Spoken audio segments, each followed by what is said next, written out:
توجہ رہے، کتابیں سب امتوں پر، قرآن اس امت کا حصہ ہے، آدم سے عیسیٰ تک نبی تمام امتوں کے حصے میں، محمد نبی آخر الزمان اس امت کے حصے میں، روزے تمام امتوں کے حصے میں، ماہ رمضان اس امت کے حصے میں۔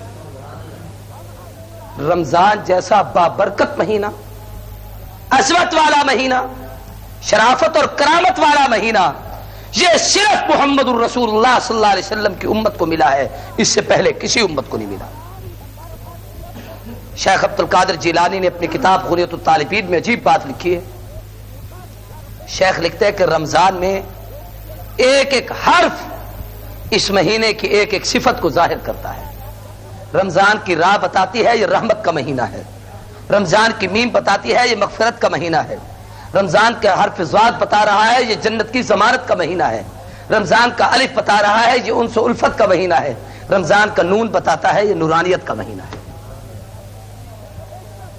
رحمت چاہتے ہو، مغفرت چاہتے ہو، جنت کی ضمانت چاہتے ہو، انس و الفت چاہتے ہو، نورانیت چاہتے ہو تو رمضان المبارک کی برکات حاصل کرو۔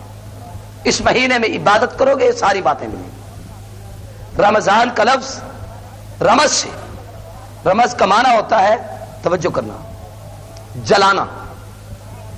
رمضان کو رمضان اس لیے کہا جاتا ہے، ایک تو اس مہینے میں علماء نے لکھا ہے کہ گناہ جل جاتے ہیں۔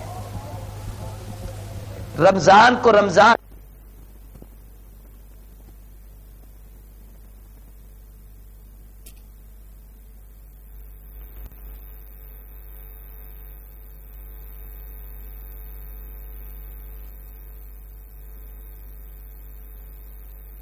گناہوں میں شرک کو عظیم کہا ہے، ان الشرک لظلم عظیم، کہ اتنا بڑا گناہ جس سے بڑا گناہ کوئی نہ ہو سکے۔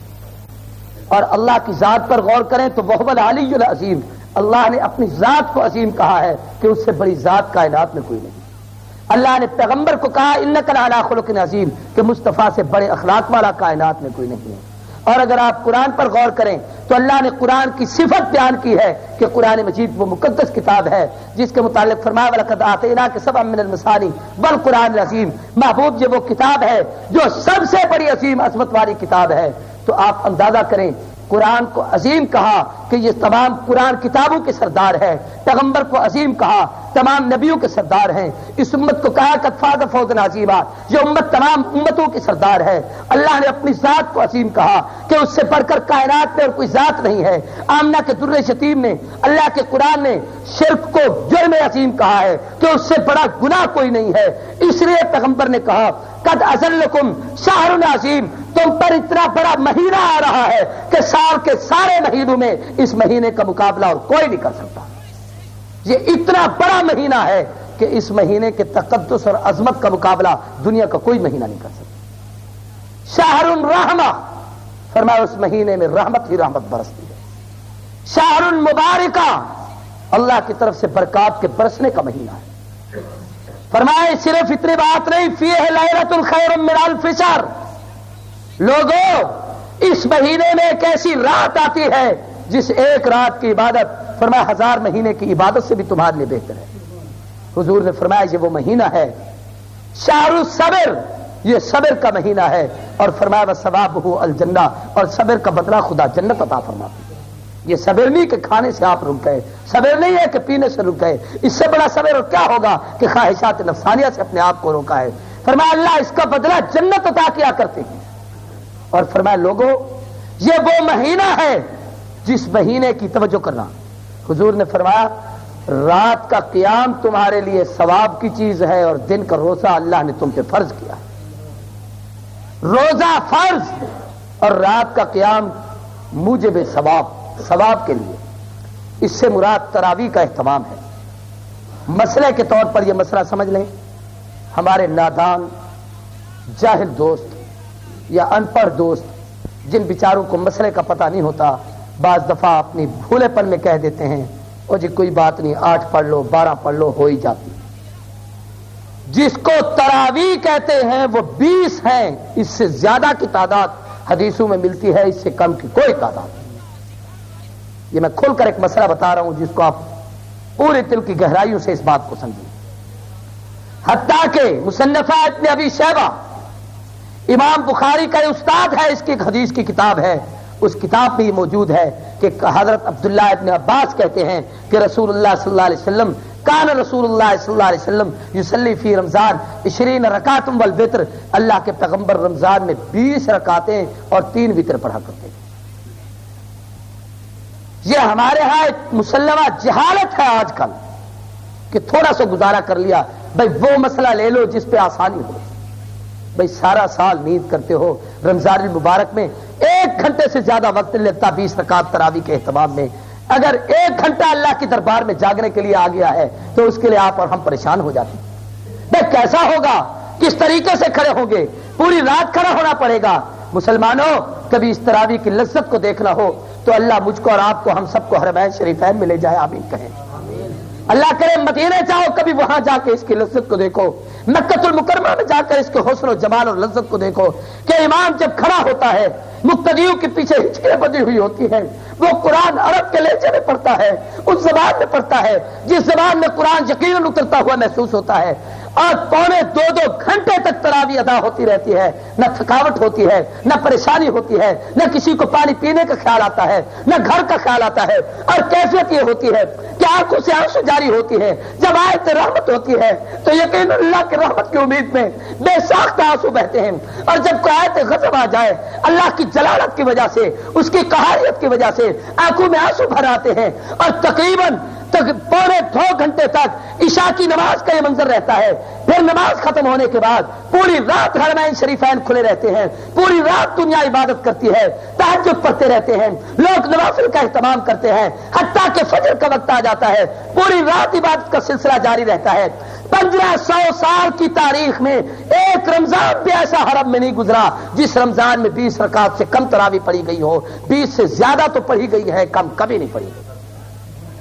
میرے پیغمبر نے فرمایا، لوگوں لا يدخل المدینۃ الوباء، میرا مدینہ قیامت تک وبا سے محفوظ رہے گا، میرا مدینہ قیامت تک بدعت سے محفوظ رہے گا، میرے مدینہ قیامت تک شرک سے محفوظ رہے گا، میرے مدینے میں قیامت تک نفاق نہیں جا سکتا، بدعت نہیں جا سکتی۔ اگر 20 رکعت تراویح بدعت تھی تو 1500 سال سے محمد کے مدینے میں کیوں؟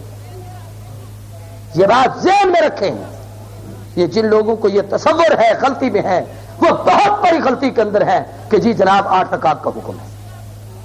کوئی پیغمبر علیہ الصلوۃ والسلام کی ایسی روایت اور حدیث نہیں جس میں اللہ کے رسول نے نماز تراویح کا حکم دیا ہو اور اس میں 8 کا تذکرہ کیا ہو۔ 20 رکعت امت مسلمہ کا فیصلہ، خلفائے راشدین کا فیصلہ، فاروق اعظم کا فیصلہ، حیدر اقرار کا فیصلہ، علی ابن ابی طالب کی روایت میں ہے کہ حضرت فاروق اعظم اپنے دور خلافت میں فرمایا 5 تراویحات، 5 تراویح پڑھتے تھے، ایک تراویح 4 رکعت کا ہوتا ہے اور 5 کو 4 سے ضرب دو 20 کا عدد بنتا ہے۔ خلفائے راشدین کے دور میں 20 کا عدد تھا، صحابہ کے دور میں 20 کا عدد تھا۔ ابن عباس کی روایت کے مطابق پیغمبر علیہ السلام کا اپنا عمل 20 تراویح کا رہا ہے۔ آج 1500 سال سے امت مسلمہ کا اتفاق 20 تراویح پر رہا ہے، اس سے کم تراویح نہیں، آپ اس کو نوافل بے شک کہہ دیا کریں۔ جس کو رمضان کی نماز تراویح کہا جاتا ہے، جو رمضان المبارک کی خصوصیت ہے، وہ صرف اور صرف 20 رکعت ہے۔ میں اس پر تفصیل میں نہیں جانا چاہتا، میں نے چونکہ رمضان کی اور بہت ساری باتیں آپ سے کہہ دی۔ رمضان المبارک کی تراویح کا قیام، اور پھر اس میں 2 سنتیں ہیں، غور کریں۔ قرآن سننا بھی سنت ہے، تراویح پڑھنا بھی سنت ہے۔ بہت سارے انجان نادان دوست بیچارے بھائی الم تارا سے ہی پڑھ کر گزارا کر لو، یعنی قرآن کی نعمت سے محروم ہونا ہے۔ رمضان اور قرآن کا باہمی جوڑ ہے۔ شہر رمضان الذی انزل فیہ القرآن، فرمایا رمضان جب وہ مہینہ ہے جس میں اللہ نے قرآن کو اتارا ہے۔ قرآن اور رمضان کا آپس میں تعلق ہے۔ رمضان کو عظمت قرآن کی وجہ سے ہے، قرآن کی فضیلت، اللہ نے رمضان المبارک کی فضیلت قرآن میں بیان کی ہے۔ جو شخص رمضان کا احترام کرتا ہے اسے قرآن کا احترام کرنا ہوگا، جو قرآن کا احترام کرتا ہے اسے رمضان کا احترام کرنا ہوگا۔ ان دونوں کا قرآن مجید نے آپس میں جوڑ بتایا ہے۔ یہی وجہ ہے جب رمضان کا چاند نظر آتا ہے قرآن پہلے پڑھا جاتا ہے، روزہ بعد میں رکھا جاتا ہے۔ آپ نے کبھی غور نہیں کیا کہ رمضان کا چاند آج رات اگر نظر آ جائے اور اللہ کرے آ جائے آمین کوئی نہیں کہیں گے ہیں؟ کل کے لیے آپ انتظار میں ہوں گے کہ ایک دن اور بچ جائے. عید ایک دن پہلے اور روزہ 2 دن بعد. بڑے ہوشیار ہو, توجہ کریں. اگر نظر آ جائے تو میں آپ سے پوچھتا ہوں بھی پہلے تراویح ہوگی, قرآن پڑھا جائے گا یا روزہ رکھا جائے گا؟ قرآن پہلے روزہ بعد میں. معلوم ہوتا ہے رمضان اور قرآن کا جوڑ ہے. علماء نے لکھا ہے کہ کم از کم رمضان المبارک میں 2 قرآن مجید کے ختم کرنا پڑھنا یہ قرآن مجید کا حق ہے کہ کم از کم اتنا تو پڑھ لیا کرو. اور پڑھنے والوں کو تو ہم نے یوں دیکھا ہے, میرے پیر و مرشد حضرت مولانا عبد الحادی دین پوری سب کہیے رحمت اللہ علیہ, اللہ ان کی قبر پہ کروڑوں رحمت نازل کرے. میں نے اپنے ان گناہگار آنکھوں سے میں نے اپنے شیخ کو بڑے قریب سے جا کے دیکھا تھا. رمضان المبارک کے مہینے میں فجر پڑھ کے قرآن پڑھنا شروع کرتے, تلاوت ہوتی رہتی, دوپہر کو تھوڑی دیر آرام کرتے, ظہر کے بعد پھر پڑھنا شروع کرتے, عشاء ہوتی, جب شام کو تراویح کے لیے کھڑے ہوتے تو پورا قرآن ختم ہو چکا ہوتا. یومیہ قرآن مجید کا ایک ختم. شیخ الحدیث مولانا زکریا سہارنپوری کادوی رحمت اللہ علیہ روزانہ رات کو تراویح کے علاوہ نوافل کے قیام میں یومیہ قرآن مجید کا ایک ختم کیا کرتے. حضرت عثمان ابن عفان 1 رکعت میں پورا قرآن مجید پڑھا کرتے تھے, ان لوگوں کی نسبت سے قرآن کے ساتھ. اور یہ راتوں کو جاگنے کی لذت انہی کو آتی ہے جن کو خدا کی قسم آخرت کی فکر ہو, جن کو پتا ہو کہ ہم نے مرنا ہے. سونے کے لیے قبر میں بڑی رات آنے والی ہے جہاں پھر کوئی اٹھانے والا نہیں ہوگا, جہاں کہا جائے گا نم کنومت العروس, ایسے سو جیسے دلہن سیٹ پہ سوتی ہے, سکون کی نیند کا رب تجھے کوئی نہیں اٹھاتا. لیکن دوستو ہمیں وہ رات بھولی ہوئی ہے. حضور علیہ السلام نے فرمایا یہ وہ مہینہ ہے, اس مہینے کے اندر ہر شخص اپنے غلاموں پر ان کے معاملات کو آسان کرتے.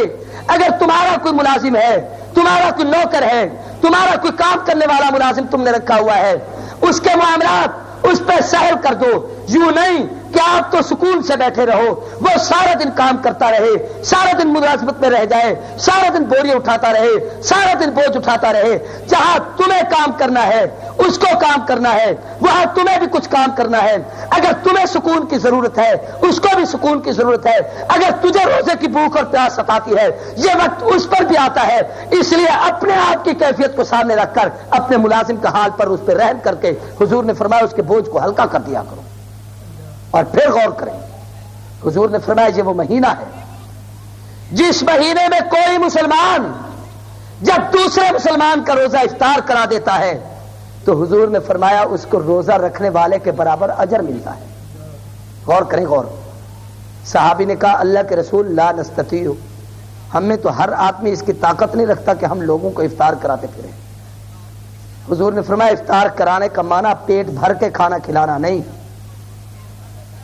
ایک کھجور سے آپ نے روزہ افطار کرا دیا, پانی کے ایک گھونٹ سے آپ نے روزہ افطار کرا دیا, آپ نے لسی کے ایک گھونٹ سے اس کا روزہ افطار کرا دیا, اپنے کھانے گھر میں کچھ پکایا ہے, آپ نے مسافروں کے پاس, غرباء کے پاس, طلباء کے پاس مسجد میں کوئی چیز بھیج دی ہے, وہاں اگر کسی نے افطار کر لیا ہے تو افطار کرانا مقصود ہے. جس کو آپ نے روزہ افطار کرایا ہے خواہ ایک کھجور سے آپ نے افطار کرایا, روزہ رکھنے والے کے برابر اجر ملے گا.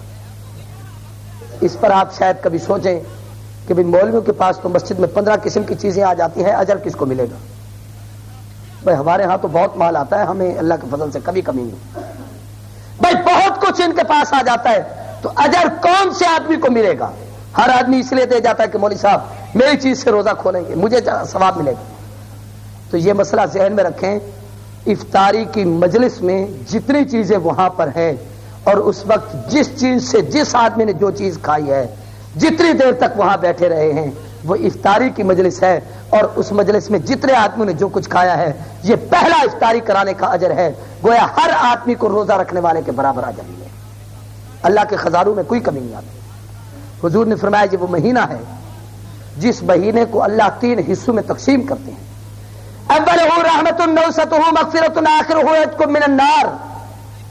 پہلے حصے میں رحمت پرستی ہے, دوسرے حصے میں مغفرت کا اعلان ہوتا ہے, اور آخری حصے میں اللہ قیدیوں کو جہنم سے نکال کر جنت کا ٹکٹ عطا فرما دیتے ہیں, جہنم کو جہنم سے نکال دیتے ہیں. وہ لوگ جن کے حصے میں جہنم لکھی جا چکی ہو, اللہ ان کے کھاتے وہاں سے نکال کر ختم کر کے اللہ ان کے حصے میں جنت کو فرض واجب قرار دے دیتا ہے۔ اور پھر حدیث میں آتا ہے، غور کریں، علماء نے لکھا ہے کہ رمضان عام مہینہ نہیں، تاریخی طور پر بڑے عظیم ترین واقعات کا تعلق اسی ماہ رمضان المبارک کے ساتھ ہے، اس بابرکت مہینے کے ساتھ ہے۔ علماء نے لکھا ہے کہ جب جنت کے دروازے کھول دیے جاتے ہیں جس مہینے میں، رمضان کا مہینہ ہے، جب جہنم کے تالے لگا دیے جاتے ہیں، رمضان کا مہینہ ہے جس میں روزانہ جنت سجائی جاتی ہے، رمضان المبارک کا مہینہ ہے، یہی وہ بابرکت مہینہ ہے جس میں مچھلیاں روزداروں کے لیے دعا کرتی ہیں، رمضان المبارک کا مہینہ ہے جس کا اول حصہ رحمت، دوسرا حصہ مغفرت، آخری حصہ جہنم سے آزادی کا، یہ رمضان المبارک کا مہینہ ہے۔ علماء نے لکھا ہے کہ یہی وہ بابرکت مہینہ ہے جس میں حضرت سیدنا آدم علیہ السلام کو صحیفے ملے، رمضان کا مہینہ تھا، ابراہیم علیہ السلام کے صحیفے اترے، رمضان المبارک کی 3 تاریخ تھی، حضرت موسیٰ علیہ السلام کو تورات عطا کی گئی، رمضان المبارک کی 6 تاریخ تھی، حضرت داؤد علیہ السلام کو زبور عطا کی گئی، رمضان المبارک کی 12 یا 13 تاریخ تھی، حضرت عیسیٰ علیہ السلام کو انجیل عطا کی گئی، رمضان المبارک کی 18 تاریخ تھی، آمنہ کے در یتیم نبی کریم رؤوف الرحیم علیہ التحیۃ والتسلیم سیدنا محمد الرسول اللہ سب کہیے صلی اللہ علیہ وسلم پر جس وقت اللہ کے پیغمبر پہ پہلی وحی اتری، رمضان المبارک کا مہینہ تھا، قرآن مجید کی تکمیل ہوئی، رمضان المبارک کا مہینہ تھا، لیلۃ القدر جب آتی ہے رمضان المبارک کا مہینہ ہے، یہی وہ بابرکت مہینہ رمضان المبارک کا مہینہ ہے جس میں سب سے زیادہ اللہ کے پیغمبر عبادت کیا کرتے تھے۔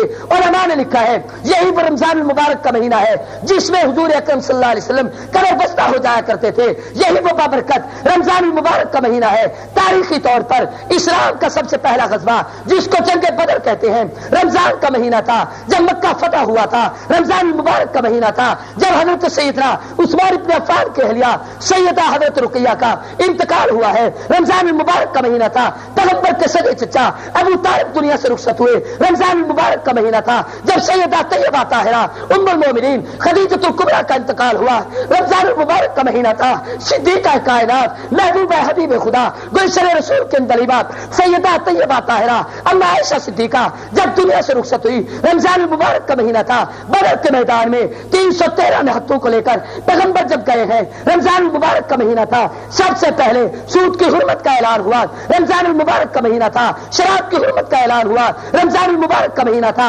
روزے کی فرضیت کا اعلان ہوا، رمضان المبارک کا مہینہ تھا، تاریخ میں سب سے پہلے 2 نمازوں کی حضور اکرم کے معراج سے پہلے پہلی 2 نمازوں کی فرضیت کا اعلان ہوا، رمضان المبارک کا مہینہ تھا۔ اگر آپ تاریخی طور پر اس بات کو نوٹ کریں اور غور کریں، آپ کو سمجھ میں آئے گی کہ آمنہ کے در یتیم کی سب سے زیادہ پیاری وہ دائی جو پیغمبر کو مدینے سے مکے لے کے آئی تھی، سیدہ ام ایمن، جب ان کا انتقال ہوا، رمضان المبارک کا مہینہ تھا، ام المومنین ام سلمہ دنیا سے رخصت ہوئی، رمضان المبارک کا مہینہ تھا، شاعر رسول حسان بن ثابت کا انتقال ہوا، رمضان المبارک کا مہینہ تھا، تاریخ بتاتی ہے حیدر کرار جب شہید ہوئے، رمضان المبارک کا مہینہ تھا، حسن ابن علی جب تخت خلافت پہ بیٹھے، رمضان المبارک کا مہینہ تھا، سیدہ طیبہ طاہرہ مخدوم کائنات حضرت سیدہ فاطمہ الزہرا پیغمبر علیہ السلام کی دختر نیک اختر جب دنیا سے رخصت ہوئی، رمضان المبارک کا مہینہ تھا۔ ہمیں تاریخ بتاتی ہے کہ یہی وہ بابرکت مہینہ رمضان المبارک کا مہینہ ہے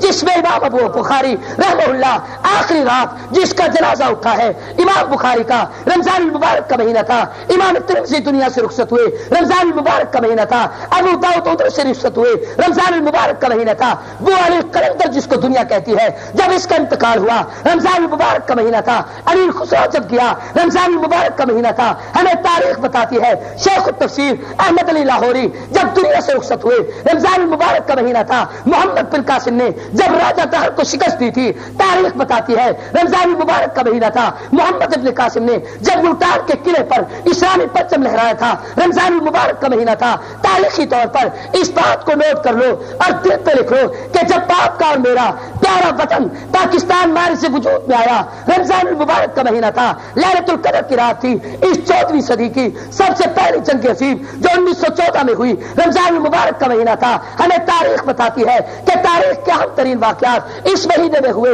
میرے اور آپ کے قریب دین پور کی بستی کے عظیم ترین ولی اللہ، پیر طریقت، رہبر شریعت مولانا عبدالہادی دین پوری رحمت اللہ علیہ جب دنیا سے رخصت ہوئے، رمضان المبارک کا مہینہ تھا جس مہینے میں روزانہ اللہ تبارک و تعالیٰ 60,000 آدمیوں کی مغفرت کا اعلان کرتے ہیں۔ رمضان کا مہینہ ہے جس میں اللہ اپنے بندوں پہ رحمت بھیجتے ہیں۔ رمضان کا مہینہ ہے جس کے اندر روزے داروں کے لیے مغفرت کا اعلان ہوتا ہے۔ رمضان کا مہینہ ہے صبح شام ایک دعا قبول ہوتی ہے۔ رمضان کا مہینہ ہے جس مہینے کی آخری رات کو پورے مہینے کی جتنے لوگوں کی مغفرت ہوتی ہے ان سب کے برابر ایک رات میں مغفرت کا اعلان ہوتا ہے، وہ رمضان کا مہینہ ہوتا ہے۔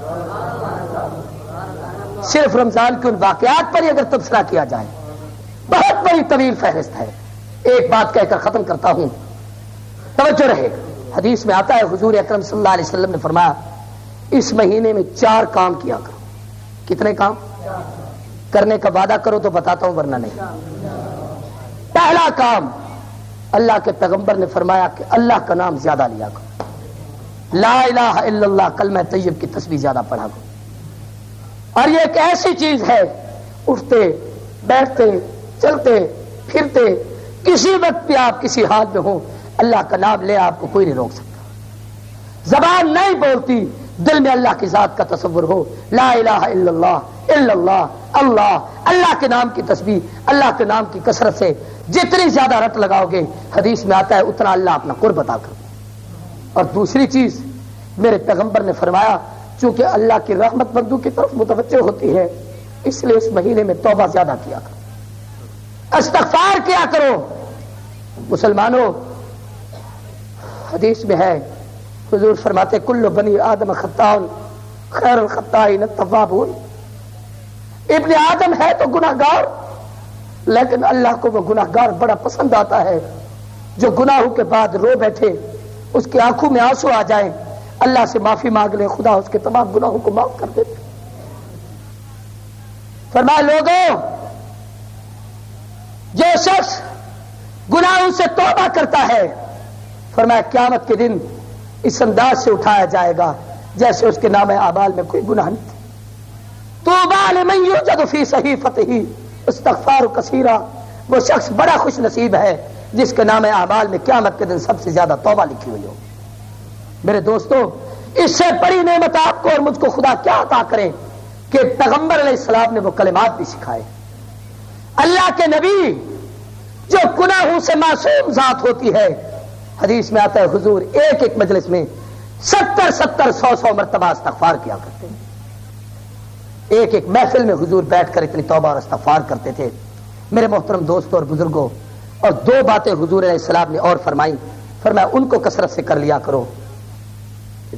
چندہ تو مدرسے کا کرو، رومال چاہیے۔ 2 کام اور کیا کرو، حضور نے فرمایا ایک تو قرآن مجید، توجہ رہے، حضور نے فرمایا اللہ سے جنت کی طلب زیادہ کیا کرو۔ جنت کی طلب زیادہ کیا کرو کہ اللہ نے جنت بنائی آپ لوگوں کے لیے۔ مسلمانوں، قیامت کے دن کافر نہیں جنت میں جائیں گے، جنت مسلمانوں کی ہے، مسلمانوں نے جنت میں جانا ہے۔ طلب کیا کرو کہ اللہ بغیر حساب کتاب کی جنت دے۔ اور دوسرا فرمایا اللہ تبارک و تعالیٰ سے جہنم سے پناہ مانگا کرو کہ اللہ آپ لوگوں کو جہنم سے محفوظ رکھیں۔ بھئی یہ جو ساتھی آج سے آ رہے ہیں، ہر سال معمول کے مطابق رمضان المبارک کے مہینے میں ہم اپنے مدرسے کے لیے چندہ اکٹھا کیا کرتے ہیں۔ آپ جانتے ہیں میں پورے ملک سے کہیں نہیں جاتا کہیں چندہ وصول کرنے کے لیے، نہ میرے کوئی سفیر ہوتے ہیں، آپ ہی لوگ میرے نمائندے ہیں، میرے سفیر ہیں۔ آپ اپنی زکوٰۃ، صدقات، عطیات، خیرات اپنے مدرسے کے لیے دل کھول کے چندہ دیا کریں اور آج ہی سے طے کریں۔ میں آج ایک کتاب پڑھ رہا تھا، حضرت یحییٰ برمکی ایک بہت بڑے بزرگ تھے، سفیان ثوری جب پڑھا کرتے تھے، لکھا ہے انہوں نے اپنے سفیان ثوری کی خدمت کے لیے 1000 درہم ہر مہینے خرچ کیا کرتے تھے۔ اور جب ابراہیم برمکی کی وفات ہوئی، خواب میں کسی نے دیکھا، پوچھا کیسے گزری؟ فرمایا عجیب گزری، اللہ کے دربار میں جب میں پیش ہوا تو سفیان کی دعائیں میرے لیے پہلے منتظر کھڑی تھی۔ میں نے کہا یہ کیسی دعا ہے؟ کہ سفیان ثوری کو جب تم پیسے دیا کرتے تھے، اس کی تعلیم پر خرچ کیا کرتے تھے، تو سفیان دعا میں کہتا تھا اے اللہ یحییٰ نے میری دنیا کی کفایت کی ہے معاملات میں، اے اللہ تو اس کی آخرت کی کفالت فرما دے۔ فرمایا اس کی دعا آج کارآمد ہے۔ طالب العلمی کے زمانے میں کراچی پڑھتا تھا، وہاں ہمارے ایک حاجی رحمت اللہ صاحب تھے، فوت ہو گئے، بڑی مدت ہوئی ہے ان کو۔ بس ان سے ایک تعلق ہو گیا، مجھے کہنے لگے جب تک آپ پڑھتے رہیں گے 100 روپے میں مہینہ آپ کو دوں گا۔ میں وہاں سے چھوڑ کر ملتان چلا آیا پڑھنے کے لیے، وہ مجھے وہاں پر پیسے بھیجا کرتے تھے۔ اللہ گواہ ہے، بعض دفعہ تنہائیوں میں جب مجھے اپنی حقیقت یاد آتی ہے تو وہ حاجی رحمت اللہ مجھے بڑا یاد آتا ہے، اور اس کے لیے میں پتہ نہیں کتنی دعائیں مانگا کرتا ہوں۔ اور میں دوستوں سے کہتا ہوں قیامت تک میں جتنے واضح و نصیحت اور تبلیغ کروں گا میرے علم میں اس آدمی کا حصہ ہے، اس کی محنت کا ثمرہ اور نتیجہ ہے۔ میں یقیناً جب تک لوگوں کو یہ باتیں بتاتا رہوں گا اس کو اس کا اجر و ثواب ملتا رہے گا۔ اس لیے میری آپ دوستوں سے درخواست ہے کہ دل کھول کر اس میں حصہ ملائیں گے۔ آئندہ آنے والے جمعوں پر خصوصی طور پر پوری آپ توجہ کیا کریں گے۔ تو 4 کام پیغمبر علیہ السلام نے بتائے۔ ایک تو فرمایا استغفار کثرت سے کرو، دوسرا اللہ کا نام کلمہ طیب کا ورد، اور تیسرا فرمایا جنت کو اللہ سے مانگو، چوتھا فرمایا جہنم سے پناہ مانگنا۔ 2 کام اضافی طور پر اور بتا دیتا ہوں۔ ایک یہ رمضان قرآن کا مہینہ ہے، اس مہینے میں قرآن مجید کی تلاوت زیادہ کرنی چاہیے، اور دوسرا رمضان المبارک پیغمبر کے صدقے سے ملا ہے۔ رسول اللہ صلی اللہ علیہ وسلم سے تعلق کا نتیجہ یہ ہو کہ اس مہینے میں سب سے زیادہ اللہ کے رسول پر درود پڑھا کریں۔ آخر میں میرے ایک دوست آئے ہوئے ہیں، بھائی خلیل الرحمان خلیل، جو ریڈیو پاکستان پر بہت اچھے نعت خوان ہیں، وہاں وہ کبھی کبھی اپنا کلام سنایا کرتے ہیں۔ میرا ان سے ایک اچھا انوکھا تعلق ہے، سال میں 1 جمعے پہ کبھی میرے پاس میری درخواست پہ آتے ہیں۔ پچھلے دنوں میں ان کے ہاں گیا تو میں نے انہیں کہا کہ آپ ضرور تشریف لے آنا۔ آج وہ آئے ہیں اور میں نے آج انہیں کہا کہ چونکہ رمضان المبارک قریب آ رہا ہے، فکر آخرت کے عنوان پر 2-4 شعر ہمیں سنائیں تاکہ کم از کم ہمارے دل نرم ہو جائیں اور ہم آخرت کی تیاری رمضان میں صحیح طریقے سے کر سکیں۔ سب دوست بیٹھیں گے، پہلے ان کا مختصر سا کلام سنیں گے، بعد میں پھر انشاءاللہ تعالی آپ حضرات سنتیں پڑھیں گے اور باقی پروگرام۔ وآخر دعوانا الحمدللہ رب العالمین۔ آنے والے مہمانوں کی حوصلہ افزائی کیا کریں، دور دراز سے تشریف لاتے ہیں۔ اللہ آپ لوگوں کو جزائے خیر عطا فرمائے۔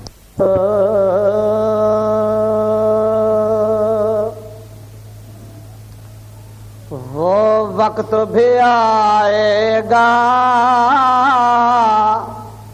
ہر نفس فنا ہوگا،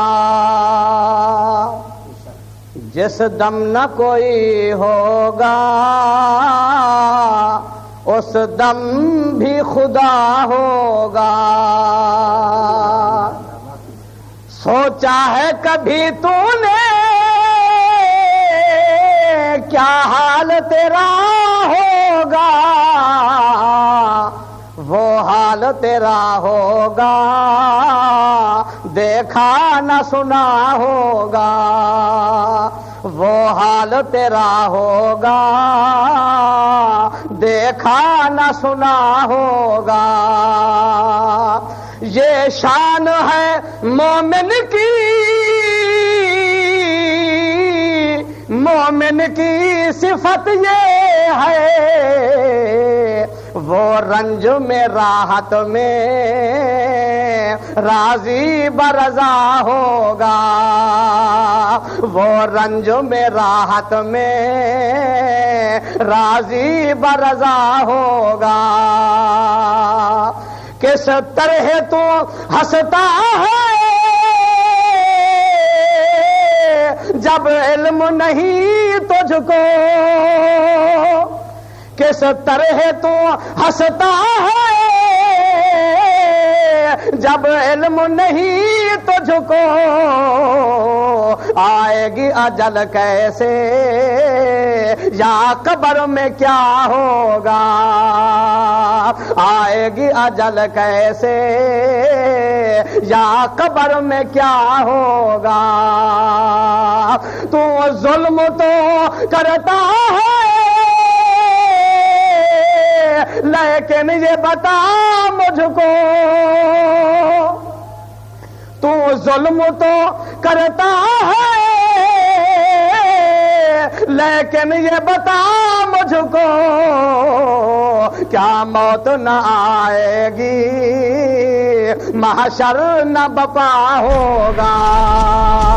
کیا موت نہ آئے گی محشر نہ بپا ہوگا وہ وقت بھی آئے گا ہر نفس فنا ہوگا ہے مال وہی تیرا جو کھا لیا خود تو نے ہے مال وہی تیرا جو کھا لیا خود تو نے یا راہ خدا میں جو خود تو نے دیا ہوگا یا راہ خدا میں جو خود تو نے دیا ہوگا وہ وقت بھی آئے گا ہر نفس فنا ہوگا ہر ایک برائی کا انجام برا ہی ہے ہر ایک برائی کا انجام برا ہی ہے ہر ایک سے بھلائی